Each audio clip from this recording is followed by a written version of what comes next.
जय हिंद दोस्तों, स्वागत करता हूं आपके अपने चैनल टॉप एग्जाम क्लासेस पर। मैं आशा करता हूं आप सभी एकदम स्वस्थ और अच्छे होंगे। मैं एस्टेट के एग्ज़ाम के लिए प्रीवियस ईयर का क्वेश्चन पेपर लेकर के आया हूं। दोस्तों, अगर आप चैनल पर नए हैं तो चैनल को सब्सक्राइब करके बेल आइकन को ऑन कर लें। चलिए देखते हैं पहला क्वेश्चन। पहला क्वेश्चन है, इनमें से एक शिक्षण प्रविधि नहीं है। तो साक्षात्कार विधि एक शिक्षण प्रविधि नहीं है। शिक्षण प्रविधि वह योजना है जो शिक्षण उद्देश्य, व्यवहारगत परिवर्तन, विषय वस्तु, कार्य विश्लेषण, अधिगम अनुभव तथा छात्रों के परिपृष्ठ अनुभवों को विशेष महत्व देती है। प्रमुख शिक्षण प्रविधियां निम्न हैं: प्रश्नोत्तर प्रविधि, अवलोकन प्रविधि, निरीक्षण प्रविधि, नाटकीय प्रविधि, उदाहरण प्रविधि, अभ्यास प्रविधि। तो इसका ऑप्शन नंबर बी सही हो जाएगा, साक्षात्कार। नेक्स्ट क्वेश्चन है सेकंड नंबर, क्लासिकल कंडीशनिंग है। तो क्लासिकल कंडीशनिंग साहचर्य अधिगम है। इसका ऑप्शन नंबर ए सही हो जाएगा। नेक्स्ट क्वेश्चन है, प्रभावकारी शिक्षण विधि है। तो प्रभावकारी शिक्षण विधि अन्योन्य क्रियात्मक व्याख्यान,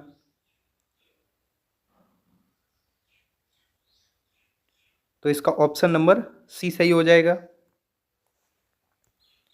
नेक्स्ट क्वेश्चन है, उद्देश्य को चुनौतीपूर्ण बनाने हेतु बदलें। क्रिया, क्रिया विशेषण, संज्ञा या विशेषण। तो पाठ्य योजना में कक्षा समाप्त होने से पहले मनोरंजनात्मक भाग के लिए समर्पित समय का प्रतिशत 30% होना चाहिए। एक पाठ्य योजना में यह अनुशंसा की जाती है कि कक्षा को समाप्त करने से पहले कक्षा के लिए आवंटित कुल समय लगभग 30% मनोरंजन भाग के लिए समर्पित किया जाता है। तो इसका ऑप्शन नंबर ए सही हो जाएगा। नेक्स्ट क्वेश्चन है, शिक्षा में संश्लेषण का अर्थ है। तो शिक्षा में संश्लेषण का अर्थ है नवीन विचार का निर्माण, सेकंड है नवीन वस्तु का निर्माण, और थर्ड है अद्वितीय उत्पाद का निर्माण। तो संश्लेषण करने का अर्थ है एक या एक से अधिक स्रोतों का उपयोग करना और उन स्रोतों के बीच नए और सार्थक तरीके से संबंधों का अनुमान लगाना, जिससे कोई भी उचित व्यक्ति योजना या निर्णय ले सकता है। तो इसका ऑप्शन नंबर डी सही हो जाएगा, उपरोक्त सभी। नेक्स्ट क्वेश्चन है, दल शिक्षण मिलकर काम है। दो या दो से अधिक शिक्षक का, दो या दो से अधिक छात्र का, शिक्षक और छात्र का, या कोई नहीं। तो दल शिक्षण मिलकर काम है दो या दो से अधिक शिक्षण का। जब किसी कक्षा में विशेषज्ञ शिक्षक समूह द्वारा अध्यापन कार्य किया जाता है, तब वह दल शिक्षण विधि के नाम से जाना जाता है। दल शिक्षण व्यवस्था का एक स्वरूप है जिसमें कई शिक्षक अपने स्रोतों, अभिरुचियों तथा दक्षताओं को एकत्रित करते हैं और छात्रों की आवश्यकताओं के अनुसार शिक्षकों की एक टोली द्वारा प्रस्तुत किया जाता है। तो इसका ऑप्शन नंबर ए सही हो जाएगा। नेक्स्ट क्वेश्चन है 7 नंबर, सत्तावादी शिक्षण है। तो सत्तावादी शिक्षण शिक्षक केंद्रित होता है। सत्तावादी शिक्षक कक्षा पर उच्च स्तर का नियंत्रण लेकिन छात्रों के साथ निम्न स्तर की भागीदारी प्रदर्शित करता है। तो इसका ऑप्शन नंबर बी सही हो जाएगा। नेक्स्ट क्वेश्चन है, विधि प्रशिक्षण देता है। तो विधि प्रशिक्षण देता है रचनात्मक सोच का, तर्क का और आलोचनात्मक निर्णय का।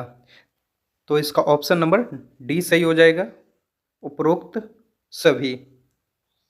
नेक्स्ट क्वेश्चन है, इनमें से एक मेरिल मॉडल के 5 सिद्धांत हैं।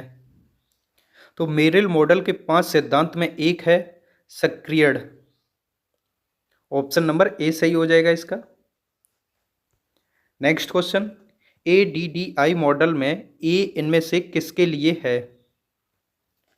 तो ADDIE मॉडल में ए का अर्थ है विश्लेषण। संक्षिप्त नाम ADDI का अर्थ है विश्लेषण, डिजाइन, विकास, कार्यान्वयन और मूल्यांकन। तो इसका ऑप्शन नंबर ए सही हो जाएगा। नेक्स्ट क्वेश्चन है, निम्नलिखित में से कौन सा कौशल सूक्ष्म शिक्षण का नहीं है। तो चित्रकला कौशल सूक्ष्म शिक्षण का नहीं है। सूक्ष्म शिक्षण तकनीक शिक्षकों में ज्ञान और दृष्टिकोण विकसित करने में महत्वपूर्ण भूमिका निभाती है, लेकिन सबसे महत्वपूर्ण है कि यह शिक्षकों को एक आवश्यक कौशल भी सिखाती है। ये कौशल आधुनिक कक्षा के लिए आवश्यक है। तो सूक्ष्म शिक्षण निम्न प्रकार के हैं: परिचय का कौशल, समझाने का हुनर, प्रश्न पूछने का कौशल, उत्तेजना परिवर्तन का कौशल, सुदृढ़ीकरण का कौशल, चित्रण का कौशल, ब्लैक बोर्ड पर लिखने का कौशल, समापन प्राप्त करने का कौशल और प्रदर्शन का कौशल। तो इसका ऑप्शन नंबर बी सही हो जाएगा, चित्रकला कौशल। नेक्स्ट क्वेश्चन है, प्रशिक्षण द्वारा किया जा सकता है। तो प्रशिक्षण द्वारा कौशलों का विकास किया जा सकता है। इसका ऑप्शन नंबर ए सही हो जाएगा। नेक्स्ट क्वेश्चन 13 नंबर क्वेश्चन है, शिक्षक प्रशिक्षण क्यों आवश्यक है। तो शिक्षक प्रशिक्षण आवश्यक है क्योंकि यह शिक्षण कौशल को बढ़ाता है। शिक्षण प्रशिक्षण स्वयं को व्यक्त करने की कला में शिक्षकों की मदद करता है। शिक्षक प्रशिक्षण कार्यशालाओं में बच्चों को ज्ञान प्रदान करने के लिए विभिन्न तरीकों को शामिल किया जाता है। तो इसका ऑप्शन नंबर ए सही हो जाएगा। नेक्स्ट क्वेश्चन है, निम्नलिखित में से कौन विधि कक्षा में काफी बार उपयोग की जा सकती है। तो अवलोकन विधि कक्षा में काफी बार उपयोग की जा सकती है। अवलोकन से आशय है आंखों से देखना। इस प्रकार अवलोकन विधि में शिक्षक स्वयं अपनी आंखों से उन घटनाओं को देखता है और उचित निर्देश देता है। इसका ऑप्शन नंबर वी सही हो जाएगा। नेक्स्ट क्वेश्चन है, बच्चे के सीखने के लिए किस प्रकार का कक्षा वातावरण अधिक अनुकूल है। तो बच्चों को सीखने के लिए रुचिपूर्ण व रचनात्मक कक्षा का वातावरण अधिक अनुकूल होता है। कक्षा का वातावरण रुचिपूर्ण और रचनात्मक होना चाहिए। इससे बच्चे विद्यालय जाने और उद्देश्यपूर्ण शिक्षा प्राप्त करने के लिए अधिक प्रोत्साहित होते हैं। तो इसका ऑप्शन नंबर ए सही हो जाएगा। नेक्स्ट क्वेश्चन है, पाठ्य पुस्तक का कक्षा में क्या उपयोग है। तो पाठ्य पुस्तक का कक्षा में उपयोग है शैक्षणिक उद्देश्य की प्राप्ति हेतु। तो इसका ऑप्शन नंबर बी सही हो जाएगा। नेक्स्ट क्वेश्चन है, निम्नलिखित में से कौन सा कथन सत्य नहीं है। तो इनमें से कौन सा कथन सत्य नहीं है। तो इसका ऑप्शन नंबर सी सही हो जाएगा। पाठ्य पुस्तक छात्रों को पढ़ाई से विमुख करता है। नेक्स्ट क्वेश्चन, शिक्षक प्रभावशीलता के मानदंड हैं। तो शिक्षक प्रभावशीलता के मानदंड उपरोक्त सभी हैं: योग्यता, उत्पादन तथा प्रक्रिया। ऑप्शन नंबर डी सही हो जाएगा। नेक्स्ट क्वेश्चन,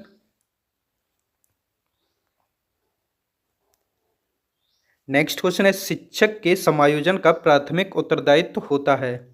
तो शिक्षक के समायोजन का प्राथमिक उत्तरदायित्व होता है शिक्षक स्वयं। तो इसका ऑप्शन नंबर सी सही हो जाएगा। नेक्स्ट क्वेश्चन है, शिक्षक केंद्रित विधियों को विशेषताएं हैं। तो शिक्षक केंद्रित विधियों की विशेषताएं उपयुक्त सभी हैं: औपचारिकता, शिक्षक की संप्रभुता तथा नवीन तकनीकियों की अवहेलना। शिक्षक केंद्रित शिक्षक प्रणाली के अंतर्गत शिक्षक की प्रधानता होती है तथा छात्र निष्क्रिय रहते हैं। इसमें छात्र श्रोता के समान शिक्षक की बात सुना करते हैं।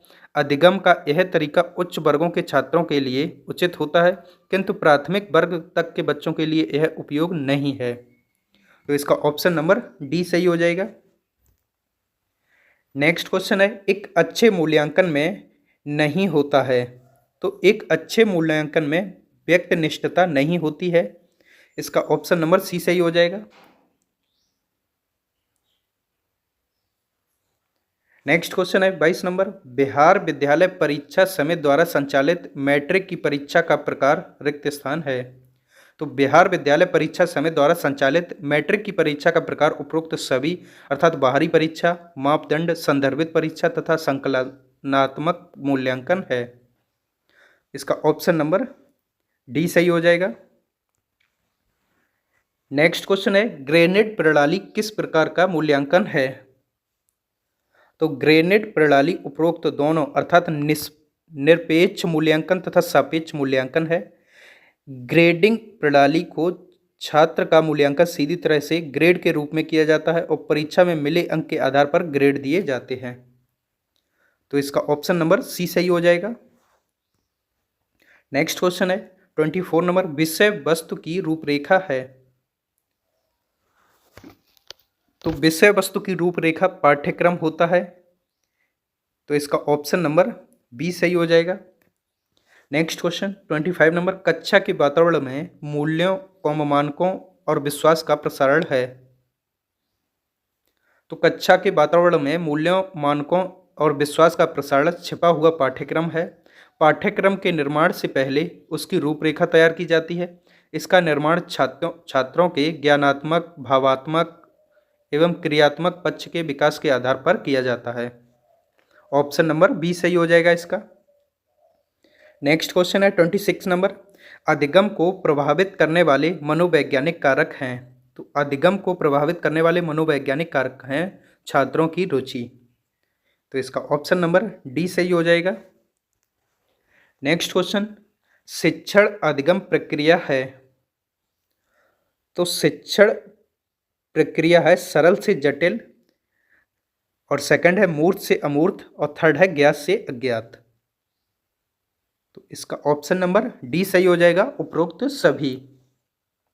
28 नंबर क्वेश्चन है इनमें से कौन सा कारक शिक्षण अधिगम को प्रभावित नहीं करता है। तो भौगोलिक सीमा शिक्षण अधिगम को प्रभावित नहीं करती है।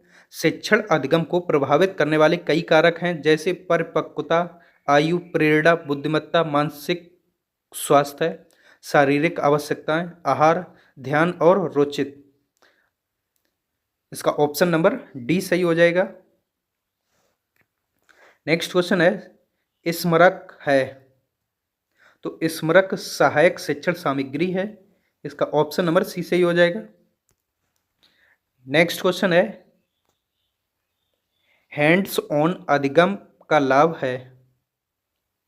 तो हैंड्स ऑन अधिगम का लाभ है नए कौशलों को सीखने में, प्रकृति के अंतःक्रिया के लिए प्रोत्साहित करना।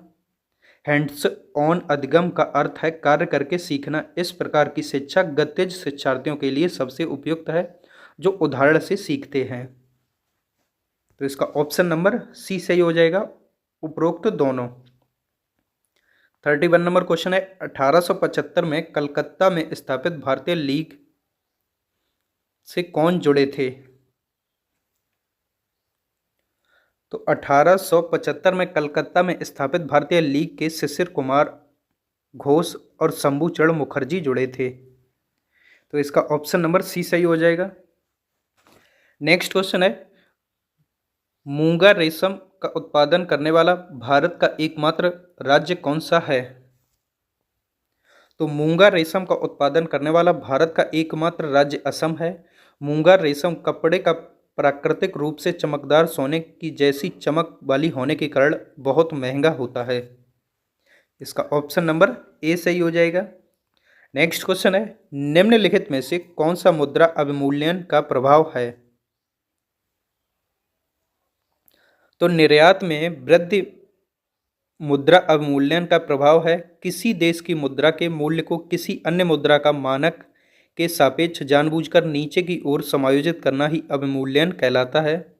भारतीय मुद्रा के अवमूल्यन से सकारात्मक प्रभाव निर्यात में वृद्धि और नकारात्मक प्रभाव मुद्रास्फीति में वृद्धि के रूप में देखने को मिलता है। तो इसका ऑप्शन नंबर सी सही हो जाएगा। नेक्स्ट क्वेश्चन है 34 नंबर। फर्स्ट है यह महात्मा गांधी द्वारा शुरू किया गया पहला भारत का सविनय अवज्ञा आंदोलन था।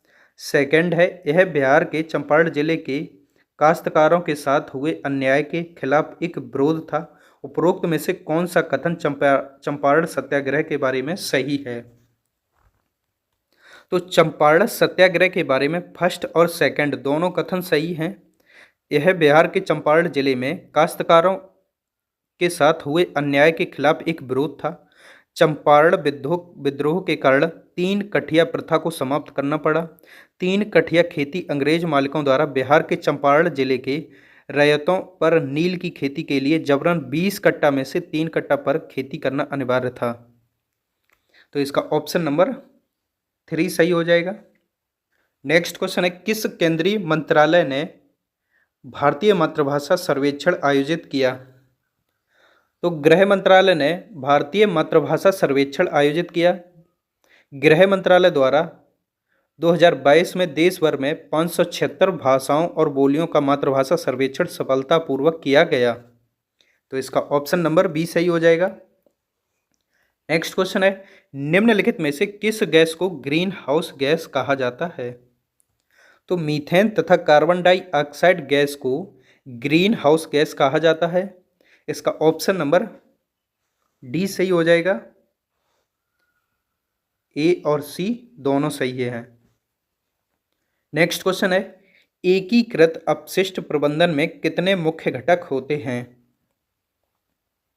तो एकीकृत अपशिष्ट प्रबंधन में 2 मुख्य घटक होते हैं। इसका ऑप्शन नंबर ए सही हो जाएगा। नेक्स्ट क्वेश्चन है, किस प्रकार की खेती से वनों की कटाई अधिक होती है? तो निर्वाह खेती से वनों की कटाई अधिक होती है।